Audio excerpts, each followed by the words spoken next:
दोस्तों आइए आपको दिखाते हैं कि जो क्रैश कोर्स है हमारा, जिसमें एकदम जो प्रोमिनेंट टॉपिक्स हैं जो एग्जामिनेशन में पूछे जाएंगे उसके बारे में किस तरीके का कंटेंट आपको प्रोवाइड किया जा रहा है क्रैश कोर्स में। आइए एक झलक। उसमें आपको हर दिन सारे सब्जेक्ट्स का कुछ ना कुछ मटेरियल मिलेगा और वो मटेरियल जो बहुत ज़्यादा इंपॉर्टेंट है एग्जामिनेशन के पॉइंट ऑफ व्यू से। अभी आज 1 नवंबर से इसको स्टार्ट किया है। सो आज का जो हमने PDF आपको शेयर किया है उस PDF में क्या कुछ है ज्योग्राफी के पॉइंट ऑफ व्यू से, उसको समझिए। सबसे पहले यहाँ पर हम बात करें कि भारत के जो समुद्रीय तटीय राज्य हैं और जो संघ शासित प्रदेश हैं उनकी तट रेखा के अकॉर्डिंग अगर उनका डिक्रीजिंग ऑर्डर क्रिएट किया जाए तो कौन सा यूनियन टेरिटरी नंबर 1 पर आएगा, कौन सा स्टेट नंबर 1 पर आएगा। एग्जामिनेशन में ये जो बिल्कुल माइन्यूट टॉपिक्स हैं यहीं से क्वेश्चन आता है जो आपको कंफ्यूज करता है।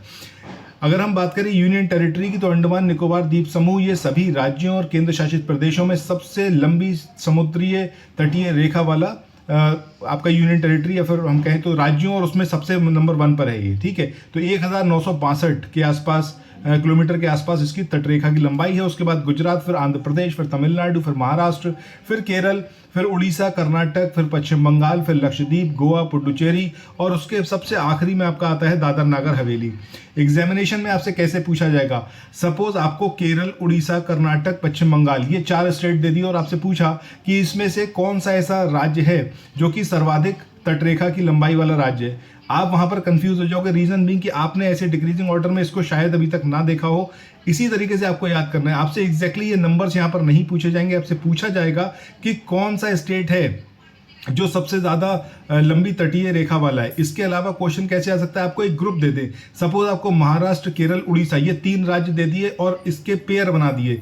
एक में आपको महाराष्ट्र, केरल, उड़ीसा दे दिया, एक में उड़ीसा, केरल, महाराष्ट्र दे दिया, एक में केरल, उड़ीसा और महाराष्ट्र करके इस तरीके के इसके अलग अलग जो है कोड बनाकर दे दिए और आपसे पूछा कि कौन सा कोड जो है वो सही है तटरेखा की घटते हुए लंबाई के क्रम में। सो अगर आपने ये टेबल नहीं पढ़ा है सो आपको दिक्कत होने वाली है। इसके अलावा देखते हैं और क्या कुछ है यहाँ पर इस PDF में।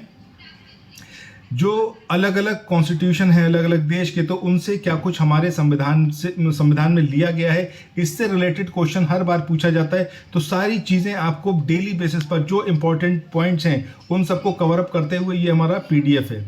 ये PDF आपको हर दिन ऐसे ही मिलेगा जितने इंपॉर्टेंट टॉपिक्स हैं उसको कवर अप करते हुए। अगर आप लोग चाहें तो 45 डेज के इस क्रैश कोर्स में एनरोल करा सकते हैं, जिसके माध्यम से आप history, geography, polity, environment, economics, current affair, UP special सब कुछ डेली बेसिस पर पढ़ सकते हैं। और वो टॉपिक्स जो शायद आपको ना पता हो कि कितना इंपॉर्टेंट है, और अगर पता है तो उसका सही तरीका क्या है, कैसे उसको शॉर्ट्स में समराइज फॉर्म में पढ़ सकते हैं, उसके लिए क्रैश कोर्स को आप ज्वाइन कर सकते हैं। मात्र 500 रुपए की हमारी फीस रहेगी जो आपके अगले 45 दिन के लिए वैलिड रहेगा।